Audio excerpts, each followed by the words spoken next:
Okay. So टॉरिसलीज theorem जो आहे त्याच्यानुसार व्हेलॉसिटी ऑफ इफ्लक्सचा फॉर्म्युला काय येतो, √2GH येतो. ठीक आहे. आता इथे एक महत्वाची गोष्ट बघा, याच्यामध्ये महत्वाची गोष्ट अशी आहे की व्हेलॉसिटी ऑफ इफ्लक्स जे आहे ते फक्त G आणि H या दोन गोष्टीवरच डिपेंड आहे. ओके, म्हणजे लिक्विड कुठला आहे याच्यावरती डिपेंडंट नसते. Velocity of efflux is independent of the liquid. Velocity of efflux जे आहे ते लिक्विडच्या टाईपवर डिपेंडंट नसतं. म्हणजे त्या कंटेनर मध्ये सुरुवातीला वॉटर फिल केलं, त्याच्यानंतर केरोसिन फिल केलं किंवा पेट्रोल फिल केलं तरी व्हेलॉसिटी ऑफ इफ्लक्स मात्र काय येणार आहे, तेवढीच येणार आहे. ओके, तर त्याच्यामुळे हे स्टेटमेंट इथं आपल्याला लिहावं लागेल. That is velocity of efflux, velocity of efflux is independent, velocity of efflux is independent of liquid. Okay, nature of liquid or the type of the liquid. नंतर नेक्स्ट कन्सेप्ट आपण बघणार आहे, that is range of liquid. Range of liquid. आता हे range of liquid म्हणजे काय असतं, तर it is horizontal distance,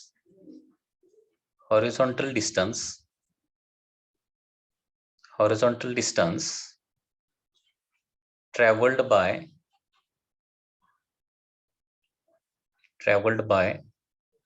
liquid coming out of orifice,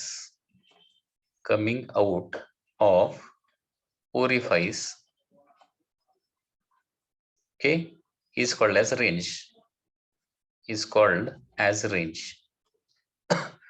okay. म्हणजे याचा मीनिंग डायग्रामॅटिकली कसं येणार बघा. सपोज अशा प्रकारचा एक कंटेनर आहे आणि या कंटेनरला सपोज या ठिकाणी एक होल आहे. ठीक आहे. आता हे जे होल आहे ते सपोज किती आहे, लिक्विड सरफेस सपोज या ठिकाणी आहे. Here there is a liquid surface पासून H एवढ्या डेप्थला हे ओरिफाईस आहे. तर हे जे ओरिफाईस मधून बाहेर पडणारा इफ्लक्स जे आहे या पद्धतीने काय होणार आहे, हॉरिझॉन्टली ट्रॅव्हल करणार पुढं आणि लिक्विड सरफेसवर एवढं डिस्टन्स म्हणजे कंटेनर पासून ओके या डिस्टन्स पर्यंत काय होणार आहे ते जाऊन रीच करणार आहे. याला काय म्हणायचं, रेंज म्हणायचं. म्हणजे रेंज म्हणजे काय होणार आहे, ओरिफाईस पासून हॉरिझॉन्टली किती डिस्टन्सला सरफेसवर जाऊन ते लिक्विड पडणार आहे किंवा इफ्लक्स पडणार आहे, त्याला काय म्हणायचं, रेंज ऑफ द लिक्विड असं म्हणायचं. ओके. आता टोटल लिक्विडची हाईट सपोज H असेल. टोटल लिक्विडची हाईट किती आहे, from the base of the container H आहे आणि सरफेस पासून ओरिफाईसची हाईट किंवा डेप्थ किती आहे, स्मॉल h आहे. तर कंटेनरच्या बॉटम पासून किंवा सरफेस पासून ओरिफाईसची हाईट किती असणार माहित, H मायनस H असणार आहे. Total height minus this small h म्हणजे H मायनस H काय असणार आहे, ओरिफाईसची हाईट असणार आहे फ्रॉम द ग्राउंड पासूनची हाईट. ओके. मग आता रेंज कसं काढतो, तर याच्यासाठी तुम्हाला प्रोजेक्टाईल मोशनची कन्सेप्ट माहिती पाहिजे. तर इन प्रोजेक्टाईल मोशन बघा डायरेक्टली फॉर्म्युला कसा येणार बघा. In projectile motion range is given by formula. In projectile motion range is given by formula R is equal to U under root 2H by G असा formula आहे. Okay. रेंजचा formula काय असतो, R is equal to U under root 2H by G. हा directly मी derivation या फॉर्म्युल्याच्या derivation मध्ये जात नाही, डायरेक्टली प्रोजेक्टाईल मोशन मधून डायरेक्टली हा फॉर्म्युला मी उचललेला आहे. तर प्रोजेक्टाईल मोशन मध्ये रेंजचा फॉर्म्युला असतो U under root 2H by G. So range R is equal to किती व्हेलॉसिटीनं ते इफ्लक्स बाहेर पडणार आहे, फी व्हेलॉसिटीनं. त्याच्यामुळे फीच्या ठिकाणी काय ठेवणार आहे, U ठेवणार अंडर रूट 2. H म्हणजे काय असतं, बॉटम पासूनची हाईट असते. लक्षात घ्या इथं रेंजच्या फॉर्म्युल्यामध्ये हे H म्हणजे जे आहे, हे H म्हणजे हे ओरिफाईस आणि सरफेस मधलं डिस्टन्स नव्हे. तर हे H म्हणजे काय असणार आहे, हाईट ऑफ दॅट टॉवर किंवा height of the orifice from the bottom. म्हणजे काय येणार इथं, H मायनस H लिहिणार आहे, डिवायडेड बाय काय येणार आहे, जी येणार आहे. ओके. आणि व्ही म्हणजे व्हेलॉसिटी ऑफ इफ्लक्स, त्याचा पण फॉर्म्युला आपल्याला माहित आहे. दॅट इज अंडर रूट काय आहे 2gh आहे, 2 × g × h. आणि पुढे काय आहे under root 2 in bracket h minus h divided by काय आहे g आहे. त्याच्यामुळे रेंजचा फॉर्म्युला काय येणार बघा, सगळं स्क्वेअर रूट मध्ये घेतलं तर g आणि g कॅन्सल होईल. ओके, 2 × 2 म्हणजे स्क्वेअर रूट मध्ये काय होणार बघा 4, 2 × 2 म्हणजे 4 into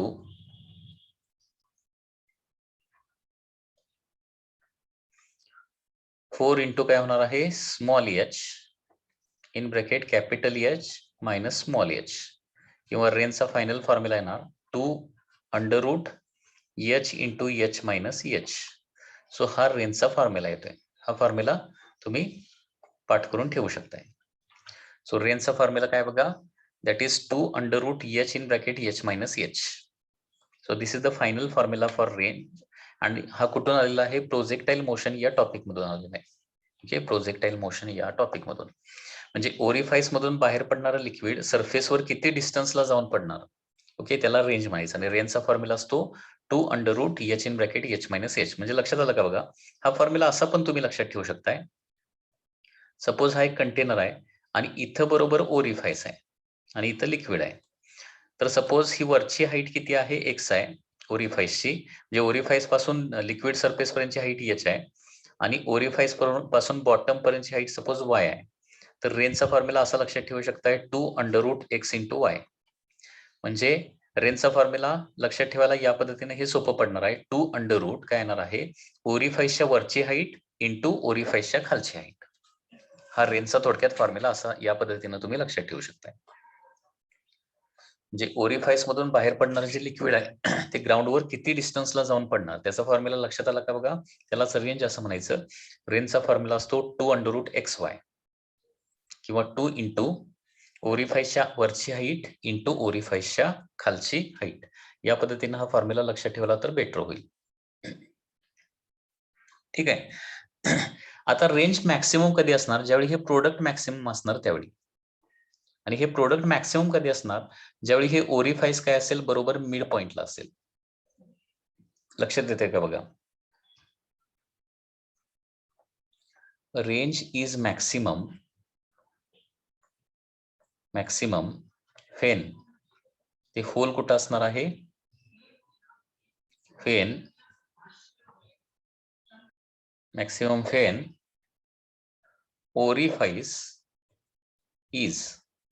orifice is at mid point of total height असेल.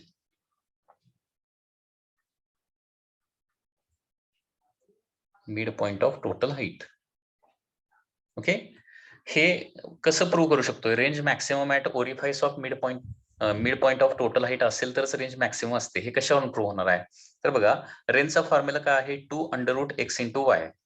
बरोबर, म्हणजे x इंटू y हे प्रोडक्ट ज्यावेळी काय असेल मॅक्सिमम असेल, x इंटू y या मल्टिप्लिकेशनची व्हॅल्यू मॅक्सिमम असणार त्यावेळी रेंज मॅक्सिमम असणार. तर त्याच्यासाठी असं ऍझ्युम करा की हा जो कंटेनर आहे, प्रूव्ह करायचं असेल तर आपण असं प्रूव्ह करू शकतो. कंटेनरची टोटल हाईट किती आहे 10 सेंटीमीटर आहे.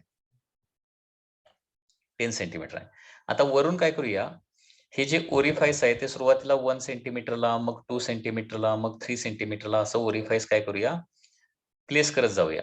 बघूया आणि त्याच्यानंतर रेंज मॅक्सिमम कुठे येते बघूया. तर range is equal to 2 under root 1 सेंटीमीटरला जर ओरिफाईस ठेवलं तर वरची हाईट 1 सेंटीमीटर, खालची हाईट किती येणार मग 9 येणार ना, 1 × 9 येणार. ओके, त्याच्यानंतर 2 सेंटीमीटरला ठेवलं तर काय येणार 2 × 8 होणार, म्हणजे वरची हाईट 2 झाली तर खालची हाईट मग 8 येणार. त्याच्यानंतर 3 सेंटीमीटरला ओरिफाईस वरून 3 सेंटीमीटरला ठेवलं तर काय येणार आहे 3 × 7 येणार. त्याच्यानंतर काय येणार आहे 4 × 6 येणार. त्याच्यानंतर 5 × 5 येणार. त्याच्यानंतर परत त्याच टर्म रिपीट होणार आहेत, म्हणजे 6 × 4 म्हणजे परत वरच्या सगळ्या टर्म येणार आहेत. आता बघा 9 × 1 प्रोडक्ट 9च येते, 2 × 8 म्हणजे 16 येणार, 3 × 7 म्हणजे 21 येणार, 4 × 6 म्हणजे 24 येणार आणि 5 × 5 किती येणार आहे 25 येणार.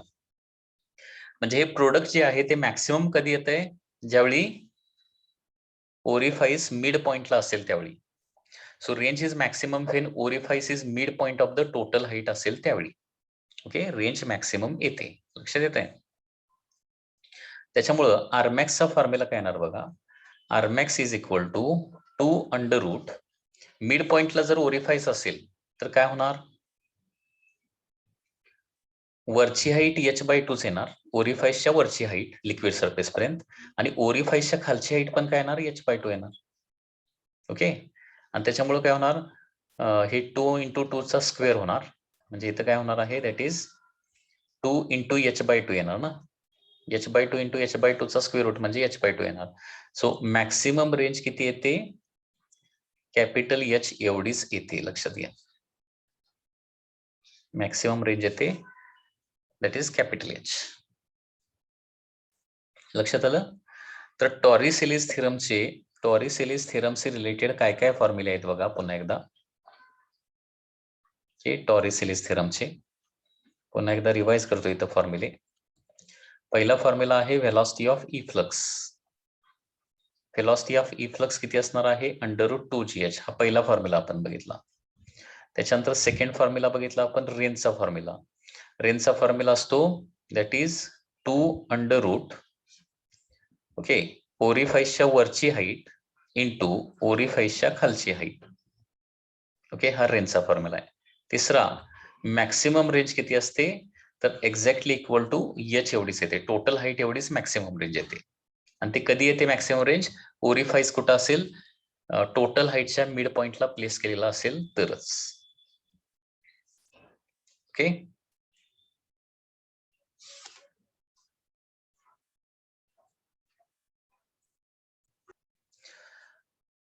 आता एखाद्या टँकला खाली होल असेल, ओरिफाईस असेल, तर काय होणार आहे, ती टँक मधून इफ्लक्स चालू होणार, आणि इफ्लक्स चालू झाल्यामुळे काय होणार आहे, टँक एम्प्टी होणार आहे.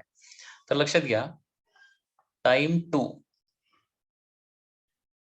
एम्प्टी टँक चे दोन फॉर्म्युले आहेत. हे फॉर्म्युले डिराइव्ह आपण करणार नाहीये, डायरेक्टली हे फॉर्म्युले पाठ करून ठेवा.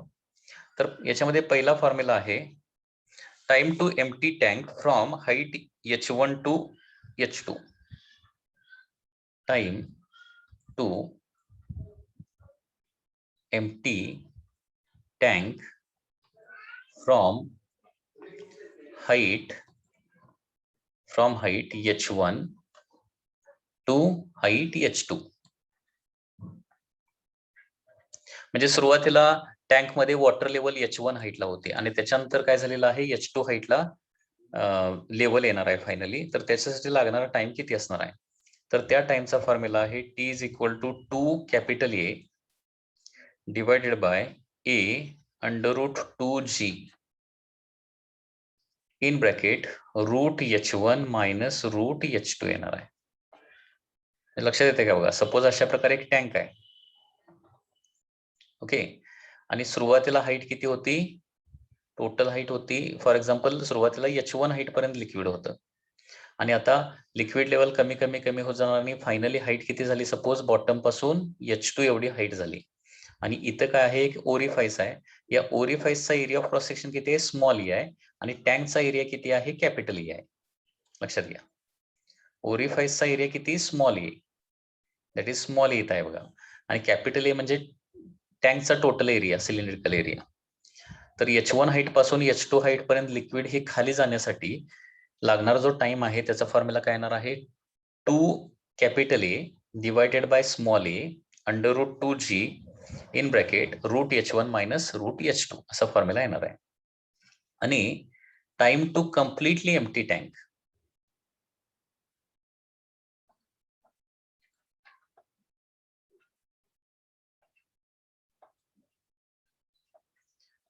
आता पूर्ण टँक जर रिकामी व्हायची असेल तर h2 ही हाईट काय होणार आहे, 0 होणार. म्हणजे सुरुवातीला h1 किंवा h हाईट पर्यंत लिक्विड होतं, ते आता काय होणार आहे, completely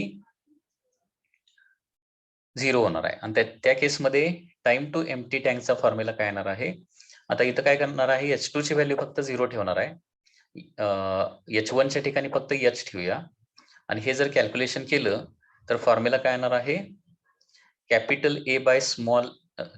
A divided by small A under root काय येणार आहे, 2h/g येणार आहे.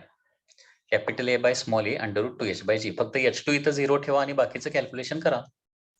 अंडर रूट 2h फक्त राहणार, बरोबर आहे ना, अंडर रूट 2h फक्त राहणार.